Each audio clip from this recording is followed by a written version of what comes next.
नमस्कार दोस्तों Russian president Vladimir Putin Bharat के अंदर G20 समिट को अटेंड करने नहीं आएंगे। तो क्या भारत आते ही उनको गिरफ्तार कर लिया जाएगा या फिर इसके पीछे का कोई दूसरा रीजन है? क्योंकि जब से रसिया ने यूक्रेन को इन्वेजन किया है, तब से पुतिन साहब आइसोलेशन में है। उन्होंने किसी भी इंटरनेशनल इवेंट को अटेंड नहीं किया है और बेलारूस को छोड़कर किसी विदेश यात्रा पर भी नहीं गए। इवन तुर्की में उनकी यात्रा को शेड्यूल किया गया था, उसको भी स्किप कर दिया गया है। सो दैट ज्ञातव्य है कि भारत इस बार G20 का होस्ट है और आने वाले 9 से 10 सितंबर के बीच में टॉप लीडर्स का समिट होने वाला है। But Putin will not attend G20 summit in India next month.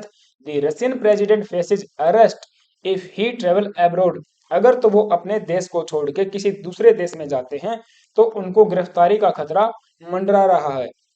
यहाँ पे कई सारे आर्टिकल्स इसके ऊपर छपे हैं, आप देख पाओगे। Vladimir Putin has no plan to attend G20 summit says Russia ahead of the India event. Even BRICS summit में भी उन्होंने पार्टिसिपेट नहीं किया था। इंस्टेड रशिया के जो फॉरेन मिनिस्टर हैं सर्जेई लेवरोव, वो इस मीटिंग को अटेंड करने गए थे। बाकी आप देख पाओगे चारों देशों के लीडर यहाँ पे इन पर्सन आए थे। Lula da Silva, Xi Jinping, Cyril Ramaphosa and हमारे prime minister Shri Narendra Modi ji. So that इस मीटिंग को भी व्लादिमीर पुतिन के द्वारा वर्चुअली अटेंड किया गया था। तो इसके पीछे का रीजन क्या है? क्यों रसिया के प्रेसिडेंट आइसोलेशन में है, किसी भी अंतर्राष्ट्रीय इवेंट को अटेंड नहीं कर रहे या फिर किसी भी विदेश की यात्रा पे नहीं जा रहे हैं? तो हम लोग देखते हैं आज के लेक्चर में। बट आगे बढ़ने से पहले आप सभी से रिक्वेस्ट है, प्लीज यार अगर तो आप चैनल पे नए आए हो तो एक सब्सक्राइब कर लेना। नाउ हमारी न्यूज का कंटेक्स्ट यही है, Russian president Vladimir Putin will not attend the G20 summit in India next month. Kremlin ने ऐसा अनाउंस कर दिया है। उनके जो स्पोक पर्सन है दिमित्री पेस्कोव, उन्होंने फ्राइडे को बताया कि travel is currently not on Putin agenda.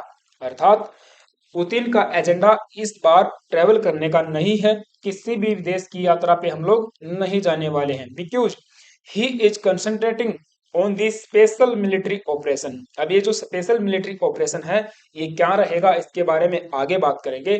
But एक दूसरा पहलू ये भी है कि he is keeping him at home because the ICC international criminal court has issued N arrest warrant for Putin accusing him war crimes in Ukraine.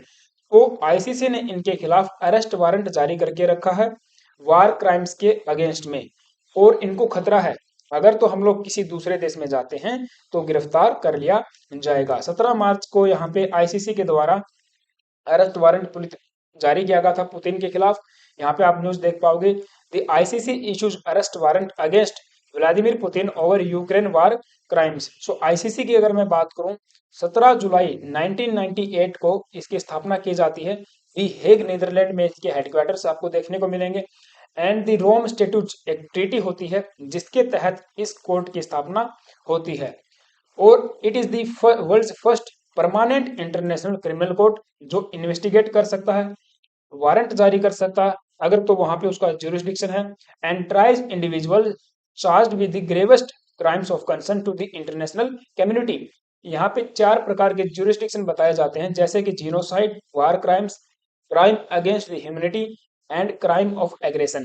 So that जो second वाला है वार क्राइम्स, इसको देखते हुए पुतिन के खिलाफ अरेस्ट वारंट जारी किया। ICC के वर्तमान में 123 मेंबर कंट्रीज हैं। आप देख पाओगे यहाँ पे भारत, चाइना, पाकिस्तान, नेपाल, भूटान, यहाँ पे कजाकिस्तान, ये सब इसके मेंबर नहीं हैं। हम लोग न तो सिग्नेटरी हैं और न ही इस चीज को रेटिफाई किया है। बट इवन आप देख पाओगे जो रसिया है उन्होंने इसको साइन जरूर कर रखा है ट्रीटी को, बट रेटिफाई नहीं किया है। इसीलिए जो ब्लू कलर में देश आपको नजर आएंगे उन्होंने इसको साइन करके रेटिफाई किया हुआ है और उन्हीं देशों में इसका ज्यूरिसडिक्शन लागू है। क्योंकि हम लोग इसकी जो ज्यूरिसडिक्शन है या फिर जो इसकी मान्यता है उसको हम लोग मानते ही नहीं है। तो यहाँ पे 18 जजों की एक बेंच बैठती है और इसका प्रोसीडिंग्स होती हैं। नाउ हम देखते हैं कि जो साउथ अफ्रीका है it is the part of ICC। So that Putin को खतरा था अगर तो साउथ अफ्रीका में ब्रिक्स समिट को अटेंड करने जाते तो वेस्ट साउथ अफ्रीका को प्रेशराइज करता कि पुतिन को अरेस्ट कीजिए। इसीलिए आप न्यूज देख पाओगे, Vladimir Putin attend BRICS summit virtually to avoid war crimes arrest. War crime arrest से बचने के लिए उन्होंने इसको वर्चुअली अरेस्ट किया। अब दूसरा यहाँ पे आप देख पाओगे, साउथ अफ्रीका का जो हाई कोर्ट है उन्होंने ऑर्डर किया था गवर्नमेंट को to arrest Vladimir Putin on arrival for the war crimes. The South African government has been ordered by the High Court to arrest Russian president if he ever set foot on the country in compliance with the ICC directives। अर्थात ICC ने directive किया था south Africa के high court को, अगर तो Vladimir Putin आपके देश में कदम रखते हैं तो तुरंत आप उनको अरेस्ट करने के आदेश दीजिए। इसीलिए साउथ अफ्रीका में वे लोग पार्टिसिपेट करने नहीं गए। बट इंडिया में ऐसा कुछ भी नहीं है, हम लोग आईसीसी का पार्ट नहीं है, तो हमारे यहाँ ऐसा कौन सा खतरा है? तो देखिए, गिरफ्तारी का खतरा तो हमारे पास नहीं है, क्योंकि हम लोग आईसीसी की जुरिस्डिक्शन को मानते ही नहीं है। और इसीलिए आप देख पाओगे जो रशिया के फॉरेन मिनिस्टर हैं सर्जेई लेवरोव, उन्होंने साउथ अफ्रीका के अंदर जाके इस मीटिंग को अटेंड किया। बट पुतिन अब G20 मीटिंग को भी स्किप कर रहे हैं। उन्होंने बताया रीजन कि हम कोई स्पेशल मिलिट्री ऑपरेशन यहाँ पे कैरी आउट करने वाले हैं। अब देखने वाली बात ये होगी कि स्पेशल मिलिट्री ऑपरेशन कब किया जाएगा, क्या G20 समिट के दौरान किया जाएगा या इसके बाद किया जाएगा? क्योंकि देखिए, कहीं ना कहीं फिर इंडिया के ऊपर भी प्रेशर आएगा। वर्ल्ड के टॉप लीडर्स इस समिट में पार्टिसिपेट करने वाले हैं, वेस्ट के लीडर आएंगे सभी, तो वो लोग इंडिया के ऊपर भी प्रेशराइज करेंगे कि देखिए आप रसिया के खिलाफ में बोलिए, उनको क्रिटिसाइज कीजिए, या कोई ना कोई ऑफिशियल स्टेटमेंट भी इस समिट में जारी हो सकती है, राइट। तो हमको पता है यूक्रेन वार जो है कि चलते हुए ऑलमोस्ट 1.5 साल हो चुका है। काफी सारा हिस्सा जो है कि रसिया ने कब्जा के अपने हिस्से में कर लिया है। और जो येलो कलर में आप देख पाओगे, ये जो रीजन है ये वापस से रिकैप्चर किया गया यूक्रेन के द्वारा। कीव तक ये पहुंच गए थे, आपको पता है खार्किव वाला जो रीजन है, ओडेसा है और बख्तुम शहर है, इन सबको रसिया के द्वारा कैप्चर कर लिया गया था। बट रिसेंट इनको रिकैप्चर हुआ कर लिया गया है। नाउ व्लादिमीर पुतिन ने इंडोनेशिया में भी G20 समिट में पार्टिसिपेट नहीं किया। 2021 में रोम इटली में हुआ, वहां पर भी नहीं गए। तो जैसा मैंने आपको बताया, कंप्लीट आइसोलेशन में है, कई दिनों से किसी भी देश की यात्रा पे भी नहीं जा रहे हैं। सो इंडिया में न आने का जो रीजन है, कुछ एक्सपर्ट ये भी बता रहे हैं कि Russian president is staying away from the international events specially if they include western leaders. अगर जहां पर वेस्टर्न लीडर आते हैं तो वहां पे पुतिन जो है कि जाना मुनासिब नहीं समझते, क्योंकि वो फेस ऑफ नहीं करना चाहते उन लीडर्स को, जो टॉप लीडर्स हैं विश्व के, उनके साथ में कोई भी इंगेजमेंट नहीं चाहते हैं, क्योंकि ह्यूमिलिएशन एक प्रकार से हो सकता है, कहीं ना कहीं ये भी सोच के वो नहीं जाते हैं। और दूसरा यहाँ पे हम कह सकते हैं कि सिक्योरिटी इशू को लेकर यहाँ पे खाली खाली अंदाजा मैं लगा रहा हूँ, क्योंकि आपको पता प्रिगोजिन की डेथ यहाँ पे हो चुकी है और पूरा का पूरा जो इशारा है यहाँ पे व्लादिमीर पुतिन की तरफ है कि व्लादिमीर पुतिन ने ही इनको मरवाया है, क्योंकि वेस्ट मीडिया जो है कि इसी तरीके से इसको प्रिटेंड कर रहा है। सो दैट एक सिक्योरिटी से रिलेटेड भी इशू हो सकता है कि व्लादिमीर पुतिन भारत के अंदर न आ रहे हों। बट इस मीटिंग में अटेंड करने में मैं आपको बता दूं 29 हेड ऑफ द स्टेट आएंगे, 14 यहाँ पे जो इंटरनेशनल ऑर्गेनाइजेशन है उनके हेड आएंगे, और 9 से 10 यहाँ पे मेंबर स्टेट होंगे जो हमने बुलाए हैं, अर्थात जो चीफ गेस्ट के रूप में बुलाए हैं।